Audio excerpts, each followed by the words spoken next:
Hey, Charlie. Hey, Dave.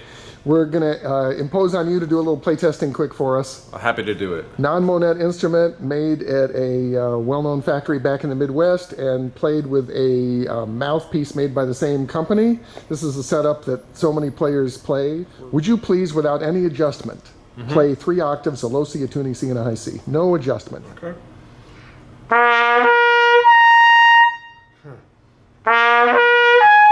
Wow.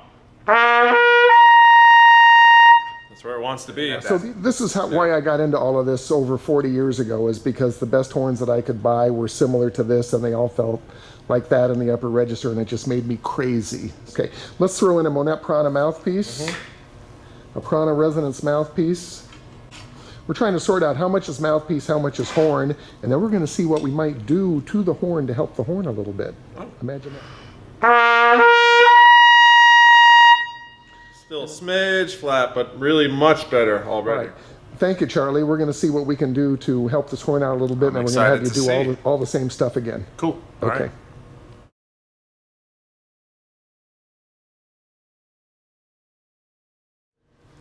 No adjustment, right down the middle. Butter. That's what we want.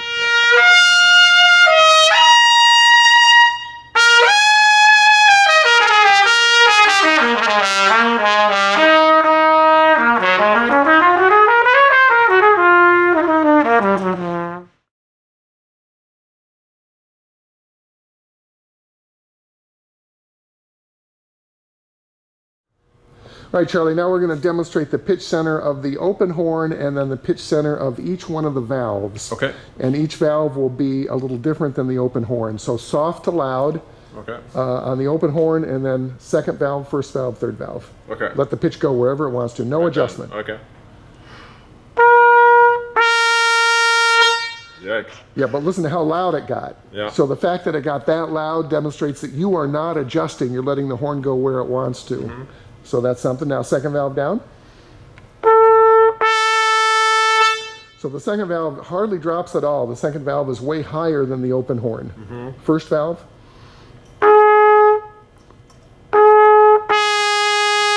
Yikes. First valve drops a lot. Yeah. And now third valve. All right. So the third valve drops not quite as much as the first or as much as the open horn, but it still drops. So our goal is to try and correct all of this. Constant pitch center, it's called, is where octaves line up and the pitch doesn't drop or raise when you play from soft to loud. It just all stays the same. Yeah. That's what we're looking for here.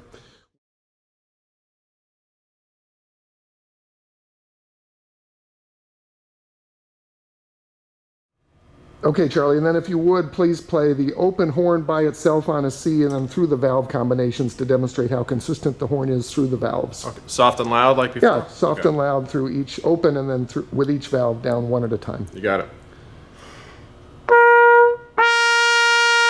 Holy crap. Yeah.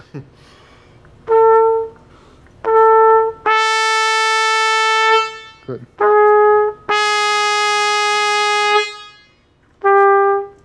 1 and 2 as well? 3. 3.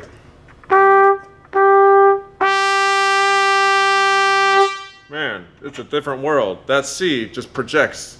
The horn projects so crazy. What are you doing to this?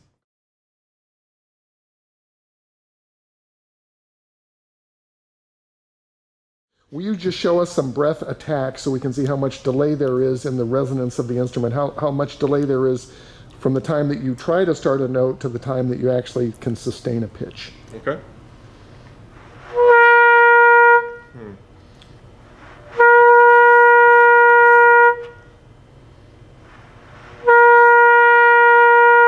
So put a pin in that, and then we're done adjusting the horn. I'm going to have you do the same thing, and we'll see if it's a little more immediate. Okay. Thanks, Charlie. I got it.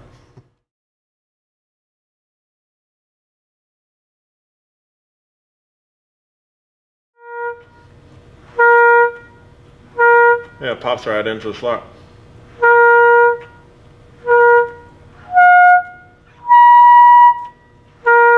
Good. Imagine that. Yeah, wow. All right, final question. What are your impressions now? Sound, response, intonation? Different playing horn. I mean, you know, it's still this horn, but it's let's just say when you find out what this constant pitch center thing is, you don't want to go back. You never. Yeah. It's easier to play. It's in the slot. You can relax more, and you can certainly project more. And so your dynamic range increases and your tonal colors increase. So that's what I'm hearing, Dave. Good. Yeah. So this video puts folks on notice. Anyone at some company that mass produces instruments, if you would like to learn how to do this, I'm available. I would like to share this information with someone who is some company who is actually committed to building the best production trumpet in the most consistent way possible that's ever been built in the history of the planet. That's what I want to do. That's the last piece of my legacy. I want to keep making the custom horns that we make because I love making them. But you better not stop making those. No. But this is a piece that I want to get covered. Yeah. I want high school kids or professionals or anyone to be able to go into a music store and get a horn that they don't have to fight and they don't have to hand pick, and they know that it will be spectacular. So this horn belongs to Mike Thompson from Mike Thompson Music, and we may decide to have this horn be available for sale if Mike would like to sell this horn to someone, to a private individual, not to another company. Mm-hmm.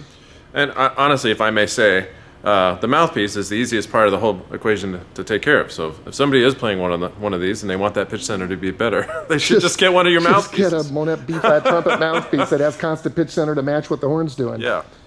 Charlie Porter, charlieportermusic.com. Yep. Thanks for the help with this demo, Charlie. Thank you, Dave. Pleasure. Okay. All right, man.